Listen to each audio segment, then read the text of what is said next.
Hello everyone, welcome to mirror of Tadrishi. আশা করি সবাই ভালো আছেন। আলহামদুলিল্লাহ আমিও ভালো আছি। আমার থাম্বনেল দেখে অবশ্যই আপনারা বুঝে গেছেন যে আজকে আপনাদের সাথে কি শেয়ার করব। হ্যাঁ, আজকে মজার একটা শুটকি ভর্তার রেসিপি শেয়ার করব। প্রথম থেকে ভিডিও করার কথা খেয়াল না থাকলেও আমি আপনাদেরকে খুব সুন্দরভাবে বলে দিচ্ছি। এখানে চ্যাপা শুটকি ভর্তা করা হচ্ছিল। চ্যাপাটা প্রথমে গরম পানি দিয়ে ভালো করে পরিষ্কার করে নিয়ে তারপরে তেলের মধ্যে পেঁয়াজ কুচি, তারপরে রসুন কুচি, কাঁচামরিচ এবং শুকনা মরিচ ভালোভাবে ভেজে এর মধ্যে ওই যে ধুয়ে নেওয়া চাপাগুলো অ্যাড করতে হবে।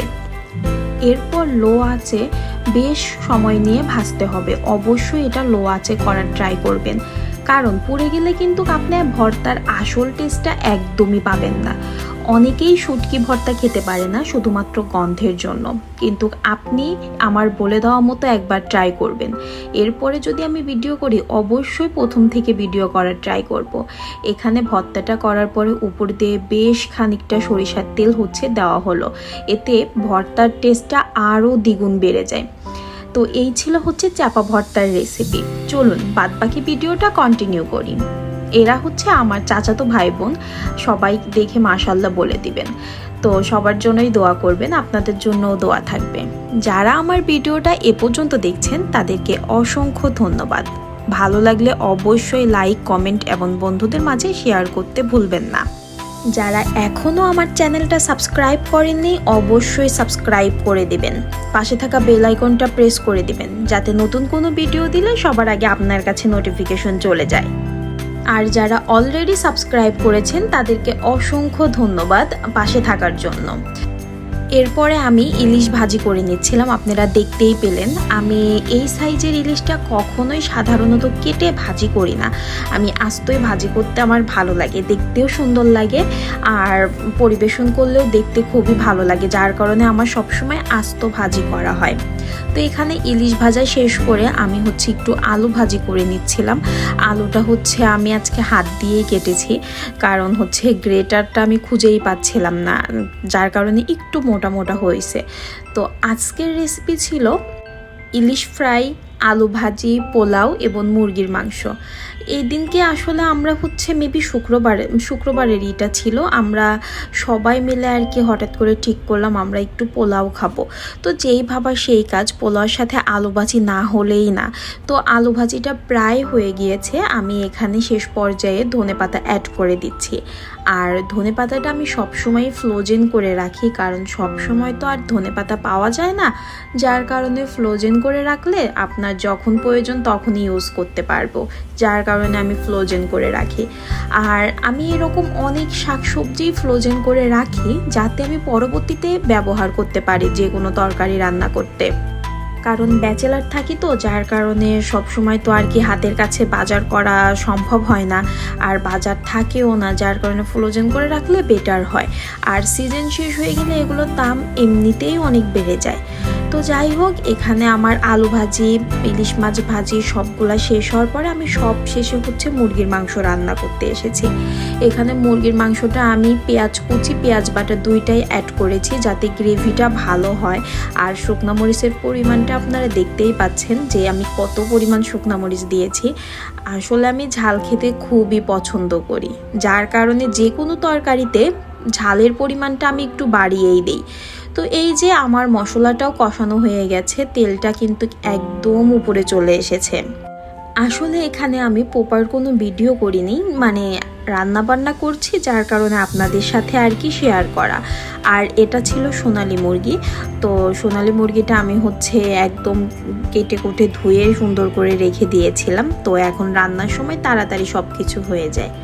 আমার মনে হয় কি, রান্নার সময় যদি সব কিছু গোছানো থাকে তাহলে রান্না করতে কিন্তু বেশি সময় লাগে না। রান্নার পূর্ব প্রস্তুতিগুলোই আসলে একটু সময় সাপেক্ষ।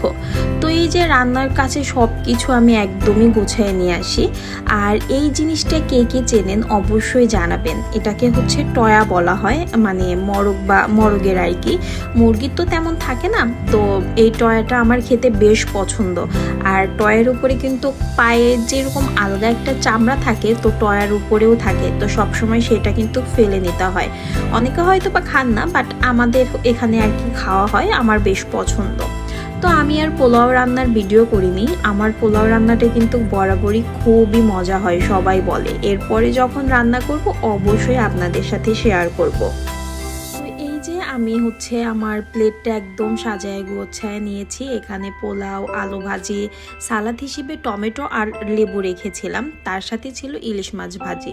পোলাওয়ের সাথে ইলিশ মাছ বা ডিম হলে বেশ লাগে, তো ডিমটাও করার ইচ্ছা ছিল, কিন্তু যেহেতু ইলিশ মাছ ভাজি করেছি যার কারণে আমি আর ডিম আর কি করি নাই। পোলাওয়ের সাথে অনেকে ডিমের কোরমা বা ডিমের অন্যান্য প্রিপারেশন খেতে বেশ পছন্দ করে, বাট আমার তেমন একটা ভালো লাগে না। আমার কাছে ডিমটা এমনি সেদ্ধ করে হালকা হচ্ছে লবণ দিয়ে তেলের পর ফ্রাই করে নিলে ওটা বেশ পছন্দ। আসলে এক একজনের টেস্ট বার এক এক রকম। তো আমার টেস্ট বারে আমার এভাবে খেতে ভালো লাগে। আপনাদের কেমন লাগে, কোনভাবে খেতে পছন্দ করেন অবশ্যই জানাবেন। তো এই যে আমরা সবাই বসে খাওয়া দাওয়া করে নিচ্ছিলাম আর গল্প করছিলাম। খাওয়া দাওয়ার সময় দেখা যায় যদি সবাই বসে একসাথে খাওয়া দাওয়া করি তাহলে মজাটাই আলাদা।